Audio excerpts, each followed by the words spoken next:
नमस्कार दोस्तों, एक बार फिर से आपका स्वागत है मेरे चैनल में प्रॉपर्टी ज्ञानम में, जिसमें आपको मिलता है पूरा का पूरा ज्ञान प्रॉपर्टी से रिलेटेड। जी हाँ दोस्तों, इसी कड़ी में मैं आपके लिए लेकर के आया हूँ एक बार फिर से एक नया वीडियो, जिससे कि आपको प्रॉपर्टी में खरीदने में बहुत ही आसानी होगी, इन्वेस्टमेंट करने में बहुत ही आसानी होगी। आज की डेट में सबसे लोग चाहते हैं इन्वेस्टमेंट के नाम पे ज़मीन में इन्वेस्टमेंट करना, तो उसके कुछ पॉइंट है जो कि आपको ध्यान रखना है कि उस पॉइंट को हम गौर करते हैं तो हमारे साथ में बहुत ही अच्छा प्रॉपर्टी हम ले सकते हैं। तो कुछ पॉइंट है, करीब करीब 8 से 10 पॉइंट है, मैं आपको स्टेप बाय स्टेप बताता चलूँगा। आप बने रहिएगा वीडियो के साथ पूरे लास्ट तक। बहुत ही इम्पॉर्टेंट आपको मिलने जा रहा है एक ऐसा न्यूज़, एक ऐसा प्लान जिससे कि आपका इन्वेस्टमेंट करना बहुत हो जाएगा आसान। जी हाँ दोस्तों, तो चलिए आइए हम आगे बढ़ते हैं अपने पॉइंट पे। पहला पॉइंट, जी हाँ दोस्तों, पहला पॉइंट क्या है? एरिया। क्या वह एरिया जो है आपके रूट में पड़ता है? जी हाँ दोस्तों, सपोज मान लीजिए आप पटना में रह रहे हैं, आप मुजफ्फरपुर बिहार के रहने वाले हैं, या रांची के रहने वाले हैं, या कहीं के भी रहने वाले हैं, और आप चाह रहे हैं कि दिल्ली में प्रॉपर्टी लेने का, दिल्ली एनसीआर रीजन में प्रॉपर्टी लेने का। तो क्या वो प्रॉपर्टी जहाँ ले रहे हैं वो आपके रूट में पड़ता है? रूट इन द सेंस कि जो अपना ये बिहार से जो हाईवे कनेक्ट करता है एनसीआर रीजन को, वो उस एरिया से कनेक्टेड है कि नहीं? या आप झारखंड रांची में लेना चाहते हैं, तो वो पटना, अगर बिहार के आप आदमी हैं और रांची झारखंड में इन्वेस्ट करना चाहते हैं, तो क्या वो उस रूट में पटना रांची हाईवे वाले रूट में है नहीं, है कि नहीं? ये चीज़ जानना बहुत ज़रूरी है। तो वो रूट बहुत ही इंपॉर्टेंट रहता है कि अगर मान लीजिए सपोज़ आप, मैं एग्जांपल लेता हूं कि आप पटना के रहने वाले, बिहार के रहने वाले हैं, रांची झारखंड में इन्वेस्ट करना चाहते हैं, तो रांची पटना हाईवे जो कि NH20 है, अगर उस पर प्रॉपर्टी है तो आपके लिए बहुत ही अच्छा रहेगा। ऐसे आजकल देखा गया है रांची में, झारखंड में, कि रिंग रोड बनने से आप पूरे रांची की कनेक्टिविटी बहुत ही अच्छी हो गई है, आप कहीं भी जा सकते हैं, लेकिन आपको डिस्टेंस कुछ ज़्यादा ट्रैवल करना पड़ेगा।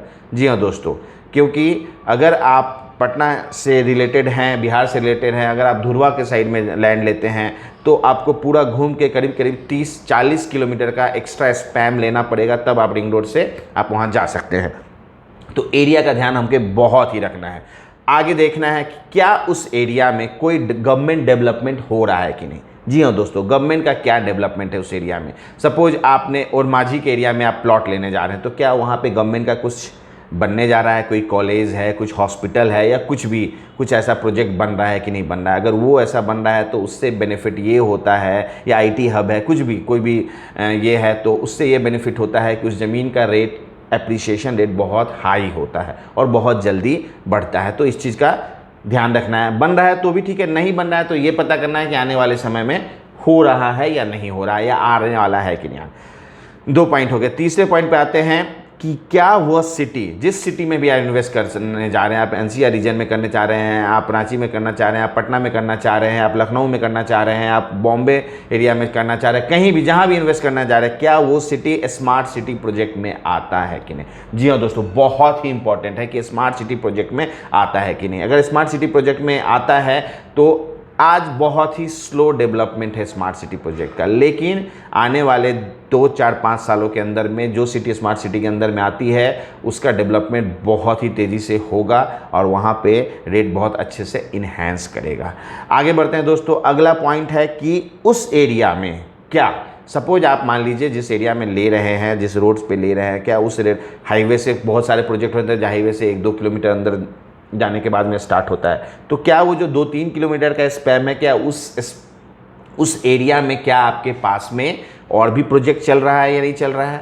चल रहा है तो कैसा प्रोजेक्ट है वो जानिए। टाइप ऑफ प्रोजेक्ट क्या है वो, जैसे आप प्लॉट लेने जा रहे हैं तो वो जो प्रोजेक्ट है अपार्टमेंट का है, या लैंड का है, या ड्यूप्लेक्स कॉलोनी का है, क्या है वो जानना बहुत ही ज़रूरत है। और क्या रेट है उसका, और क्या फैसिलिटी वो लोग प्रोवाइड कर रहे हैं, और आप जहाँ लेने जा रहे हैं वो क्या फैसिलिटी, तो आपको कंपेयर करना है। जी हाँ दोस्तों, कंपेयर करना है कोई भी लैंड परचेज करने से पहले, इन्वेस्टमेंट करने से पहले, कि किसी प्रोजेक्ट में अगर ले रहे हैं तो दूसरे प्रोजेक्ट से आप उसको कंपेयर करना बहुत ही ज़रूरी है। सपोज मान लीजिए कि आपका प्रोजेक्ट जहां ले रहे हैं वो 200 रुपये स्क्वायर फीट आपको ज़मीन दे रहा है, ठीक है, लेकिन वो उसमें क्या कर रहा है, बस वो रोड निकाल रहा है, रोड निकाल करके प्लॉटिंग काट करके आपको दे रहा है और कुछ एक्स्ट्रा फैसिलिटी नहीं है। लेकिन कोई ऐसा प्रोजेक्ट है जहाँ पे कि आपको फैसिलिटी दी जा रही है और नंबर ऑफ फैसिलिटी दी जा रही है, और लेकिन उसका रेट उसी सेम प्लेस पे 300 रुपये स्क्वायर फीट है। तो जी हाँ दोस्तों, मेरी सलाह है कि आप उस प्रॉपर्टी में इन्वेस्ट कीजिए। जी हाँ दोस्तों, उस प्रॉपर्टी में इन्वेस्ट करेंगे तो उसका रेट बहुत ही जल्दी हाई होगा, एक इन्वेस्टमेंट पॉइंट ऑफ व्यू से भी। और मैं हमेशा बोलता हूँ कि प्रॉपर्टी वो लीजिए, जी हाँ दोस्तों, प्रॉपर्टी वैसी लेनी चाहिए कि जो आने वाले समय में आपको मजबूर कर दे कि उस प्रॉपर्टी को मैं रखूं या बेचूं।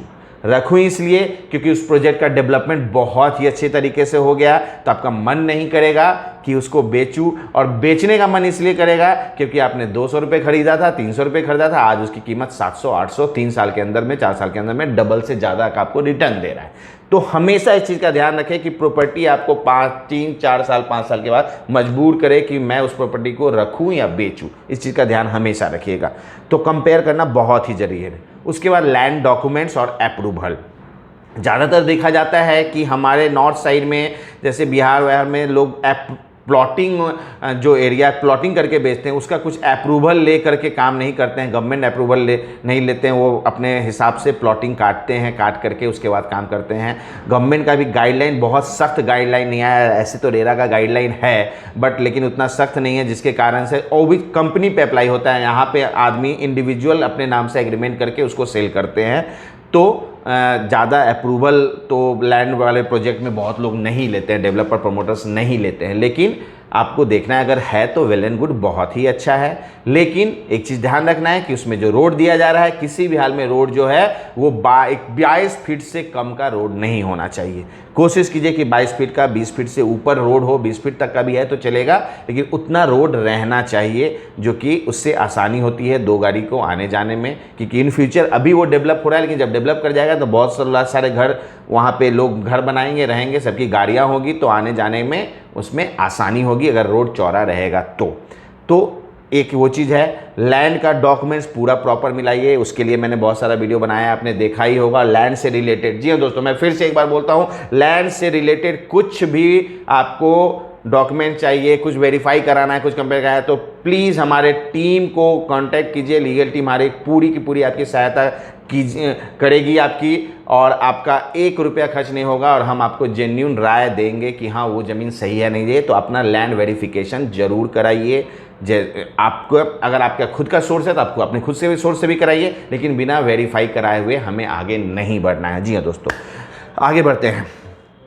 पोजीशन ऑफ लैंड, जी हाँ दोस्तों, ये भी बहुत ही ज़रूरी है। पोजीशन ऑफ लैंड क्या होता है कि आप जैसे देखते होंगे कि बहुत सारे डेवलपर, मैं आपको दिखाता हूँ एग्जांपल के लिए, जैसे कि आप मान लीजिए कि ये एक प्रोजेक्ट है, इसमें इन्होंने प्लॉटिंग मैप बनाया कि हाँ ये प्लॉट है, सो इसमें 1 नंबर का प्लॉट है, इसमें ये A नंबर प्लॉट है, आपने प्लॉट लिया, ये ज़मीन का पोजीशन आपके पास में है, ये आप अभी बुकिंग करा रहे हैं, इसमें रजिस्ट्री आप करा सकते हैं एट द टाइम ऑफ जब कराना है। अगर मान लीजिए अभी तुरंत कराना है तो आप इसको रजिस्ट्री करा सकते हैं। लेकिन कभी भी कुछ डेवलपर ऐसा बोलते हैं कि इधर पूरा बिक गया है, इधर वाला फेज़ में खाली है, इस फेज़ में आप लीजिए, आपको यहाँ पे मैं आपको ज़मीन दूंगा, और वो ऑन पेपर होता है, उस ज़मीन का पोजीशन नहीं होता, पोजीशन उसका बाद में वो लोग लेते हैं धीरे धीरे करके। तो हमें कोशिश करना है कि जिस ज़मीन का पोजीशन हो वही ज़मीन लेना है। या विलेज मैप, इस तरह का विलेज मैप रहता है, उन्होंने बोलता है कि मैं इतना एरिया, सॉफ्ट लॉन्च प्रोजेक्ट में देखा जाता है कि ये पूरा एरिया हम लोग कवर अप कर रहे हैं, इस एरिया में हम लोग पूरा डेवलप करेंगे और ये एरिया हम लोग एक्वायर कर रहे हैं। तो प्लान का पोजीशन बहुत ही ज़रूरी है। 4 डिसमिल, 5 डिसमिल, 10 डिसमिल, जितना भी ज़मीन ले रहे हैं, आपको उस लैंड का पोजीशन समझना बहुत ही ज़रूरी है। उसके बाद होता है सॉफ्ट लॉन्च प्रोजेक्ट। कुछ ऐसे सॉफ्ट लॉन्च प्रोजेक्ट होते हैं जिसमें कि मैं बता दूं कि इसी तरह से उन्होंने मैप अपना करता है, विलेज मैप, और उसमें वो क्या करते हैं कि बताते हैं कि ये सारे ज़मीन हम एक्वायर कर रहे हैं और इसमें इस तरह का टाउनशिप हम बनाएंगे जिसमें ये एमिनिटीज़ ये सब कुछ देंगे, वो सॉफ्ट लॉन्च होता है। अगर आप प्रमोटर को पहले से जानते हैं, डेवलपर को पहले से जानते हैं, अच्छा संबंध है, पहले उनके साथ आपने इन्वेस्ट करा है, तो आप ऐसे सॉफ्ट लॉन्च प्रोजेक्ट में जा सकते हैं, क्योंकि आपका उसके साथ एक रेपो बिल्डअप हुआ है और आप उसके एग्जिस्टिंग क्लाइंट है, तो आपको उसके बारे में पता है कि वो आदमी जो बना रहा है वो बनाएगा और अच्छे से बना के मुझे देगा। तो सॉफ्ट लॉन्च प्रोजेक्ट में भी कर सकते हैं, बशर्ते कि डेवलपर प्रमोटर आपका जानने वाला हो। उसके बाद आगे आते हैं न्यू लॉन्च प्रोजेक्ट। कुछ न्यू लॉन्च प्रोजेक्ट होते हैं जो कि लॉन्च हो गया है प्रोजेक्ट, ज़मीन एक्वायर हो गया है, उसका आपको पोजीशन कंपनी ने ले लिया है, उसके बाद उसमें काम शुरू करते हैं। और स्टार्टिंग में यही, जी हाँ दोस्तों, स्टार्टिंग में आपको प्रोजेक्ट में आपको ज़मीन देंगे, उसका रेट कम होता है, तो ये सही टाइम होता है इन्वेस्ट करने के लिए कि उसके पास में आपका अगर नया भी कोई डेवलपर है तो उसके पास में लैंड का पोजीशन है और उसने तुरंत बोला कि आपको कि हाँ ये ज़मीन है, ये मैं प्लॉट नंबर A1 मैं आपको अभी दूंगा, ये लैंड का पोजीशन, और अभी मैं रजिस्ट्री कर सकता हूँ, तो आप उसको देन एंड देयर लेकर के रजिस्ट्री करा सकते हैं। और जहाँ तक मुझे पता है देन एंड देयर रजिस्ट्री कराते हैं तो आपको अच्छा डिस्काउंट भी मिल जाता है। तो और यही समय होता है अच्छा इन्वेस्टमेंट का, क्योंकि उसका एप्रिसिएशन आपको अगले 6 महीने में ही दिख जाएगा कि बहुत ही अच्छा काम जैसे डेवलप होगा वो उसको एप्रिसिएशन मिलना शुरू हो जाएगा। तो ऐसे टाइम अगर मिलता है उसका प्रोजेक्ट तो ऐसे प्रोजेक्ट में आप इन्वेस्ट कीजिए। टाइमिंग ऑफ प्रोजेक्ट, जी हाँ दोस्तों, टाइमिंग ऑफ प्रोजेक्ट भी बहुत ज़रूरी है कि टाइम कितना लेगा। जी हाँ दोस्तों, वो डेवलपर टाइम कितना ले रहा है ये जानना बहुत ज़रूरी है पूरे प्रोजेक्ट को कंप्लीट करने में। तो अगर मान लीजिए 1 साल 2 साल का टाइम ले रहा है तो उसके हिसाब से आप कंपेयर कीजिए कि उस हिसाब से उसका काम चल रहा है कि नहीं चल रहा है। तो टाइम टू टाइम उसे नॉक करते रहिए। अगर आपने इन्वेस्टमेंट प्लान में लिया है, 6 महीना 1 साल के प्लान में लिया है लैंड को, तो उसको कंपेयर करते रहिए कि उस हिसाब से वो कर रहा है कि नहीं डेवलपमेंट, और डेवलपमेंट चार्ज के नाम पे अलग से ले रहा है कि नहीं। देखिए दोस्तों, हमेशा लोग बोलते हैं कि मैं ये बना के दूंगा, लेकिन डेवलपमेंट चार्ज कोई प्रमोटर नहीं लेता है। लेकिन जो प्रमोटर डेवलपमेंट चार्ज लेगा वही बना करके देगा आपको, जो नहीं लेगा आप इतना मान के चलिए कि वो जो है आगे क्या बनाएगा नहीं बनाएगा उसका कोई ठीक नहीं है। जी हाँ दोस्तों, तो डेवलपमेंट चार्ज कोई ले रहा है तो आप उसको कंपेयर कीजिए, आप उसका रेशियो बना दीजिए कि हाँ किस तरह से डेवलप हो, उसी तरह से आप पेमेंट कीजिए, लेकिन आप उस ढंग से चेक कीजिए कि वो डेवलपमेंट चार्ज ले रहा है और क्या क्या बना के दे रहा है। ये चीज़ जानना बहुत ही ज़रूरी है। और टाइम टू टाइम उसको प्रॉपर्टी को आप देखते रहिए, चेक करते रहिए कि किस तरह से डेवलपमेंट हो रहा है। आज के डेट में हर एक प्रोजेक्ट पे कैमरा लगे होते हैं, उनसे उनके कैमरा का एक्सेस मांगिए कि क्या काम चल रहा है नहीं चल रहा है, कि यहाँ बाहर रह रहे हैं तो, या उनके जो भी सेल्स पर्सन जो आपको सेल करते हैं प्रोजेक्ट को, उनसे बात कीजिए, उनको बोल के वीडियो कॉल करके आप उसको देख सकते हैं और ये कर सकते हैं। तो कहीं भी आप प्रॉपर्टी ले रहे हैं ऑल ओवर इंडिया, आपको इन चीज़ों का ध्यान अगर रखेंगे तो आपका प्रॉपर्टी जो भी ले रहे हैं, मैं दावे के साथ करता हूं बहुत ही अच्छा एप्रिसिएशन होगा और एक अच्छी जगह आप इन्वेस्टमेंट कर पाएंगे। जी हाँ दोस्तों, तो मिलते हैं हम अपने अगले वीडियो में आपसे। और बहुत लोग क्या ये आ रहा था कि मैं बिहार से बिलोंग करता हूं और मैं झारखंड के तरफ इन्वेस्ट करना चाहता हूं, उनका पॉकेट साइज़ थोड़ा कम होता है। जिनका पॉकेट साइज़ कम होता है वो दिल्ली NCR रीजन में या बिहार के ज़्यादा दूर के रीजन में नहीं जा पाते, नहीं इन्वेस्ट कर पाते हैं क्योंकि उनका पॉकेट साइज़ थोड़ा सा कम होता है। तो वैसे केस के लिए वो लोग झारखंड की तरफ मूव करते हैं, रांची की तरफ मूव करते हैं, क्योंकि रांची का वेदर क्लाइमेट बहुत ही अच्छा है, एक हिल स्टेशन की तरह माना जा गया है रांची को। पहले से तो कंडीशन थोड़ा सा ख़राब हुआ है रांची का भी, क्योंकि ये ग्लोबल वार्मिंग का टाइम चल रहा है तो आप देख ही रहे हैं। लेकिन बहुत लोगों ने मुझसे इंक्वायरी किया है, पूछा है कि मैं बिहार का हूँ, रांची झारखंड में कहाँ इन्वेस्ट करूँ और किन किन बातों का ख्याल रखूँ। तो मैं अपना नेक्स्ट वीडियो उसी पर लेके आ रहा हूँ कि आप are you from Bihar and want to invest in Ranchi Jharkhand, तो किन बातों पर आपको ध्यान देना है। तो मेरे नेक्स्ट वीडियो का इंतजार कीजिए और जल्दी आना। अगर आपने मेरे चैनल को सब्सक्राइब नहीं किया तो जी हाँ दोस्तों सब्सक्राइब कर लीजिए, लाइक कर दीजिए और शेयर कर दीजिए। जी हाँ दोस्तों, आपका एक शेयर, जो आदमी ज़मीन खरीदने जा रहा है अगर वो कुछ गलत जगह में फंसने वाला है तो वो आपका एक शेयर उसको बचा सकता है। हम लोग से वो legal verification free of cost कर सकता है, जानकारी ले सकते हैं। हमारे टीम में बहुत ही एफिशिएंट लोग सब है, हमारी लीगल टीम में, हमारे फाइनेंस टीम में, तो बहुत ही अच्छी तरीके से बताया जाऊँगा। और आपको अनुज सर, जी हाँ दोस्तों, अनुज वस्त जी हमारे हैं, वो भी बहुत ही अच्छा सारा सब कुछ एक्सपर्ट राय देते हैं, तो आप उन्हें भी कॉल कर सकते हैं। उनके पास भी बहुत सारी अच्छी प्रॉपर्टी हैं का नॉलेज है जो कि वो जानते हैं, तो आप उनसे भी कांटेक्ट कर सकते हैं। और आप हमारी टीम से कांटेक्ट कीजिए, बस यही कहूँगा। और लाइक सब्सक्राइब करना ना भूलें। जी हाँ दोस्तों, थैंक यू सो मच।